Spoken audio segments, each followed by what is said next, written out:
આજે બનાવીશું ખૂબ જ ચટપટી અને સાવ સરળ એવી લીંબુની રેસિપી. 6 મહિના સ્ટોર કરી શકાય એવી ગજબની બને છે. એના માટે 7 થી 8 નંગ જેટલા લીંબુ લઈશું. ખૂબ સારી રીતે ધોઈ અને લૂછી લેવાના છે, જેથી લીંબુ ઉપરનું જે પાણી છે એ બિલકુલ ના રહે. ત્યાર પછી લીંબુને આ રીતે 2 ભાગમાં વહેંચી લઈશું. ગેસ ઉપર કડાઈ અથવા તો સ્ટીમર મૂકી લીંબુના ફાડાને અંદાજે 10 મિનિટ સુધી સ્ટીમ કરી લઈશું. અંદાજે 10 મિનિટ પછી ચેક કરતાં લીંબુ એકદમ સરસ સ્ટીમ થઈ ગયા છે.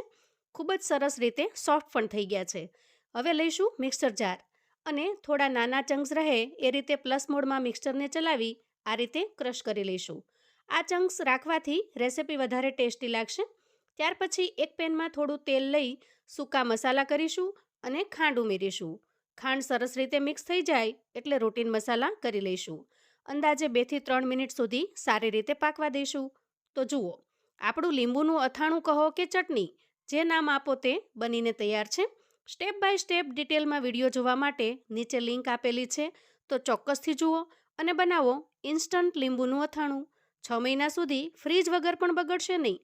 તો મિત્રો, વિડીયો ગમે તો લાઈક અને શેર કરજો. ચેનલ પર જો નવા છો તો ચેનલને સબસ્ક્રાઈબ પણ કરજો. આવજો.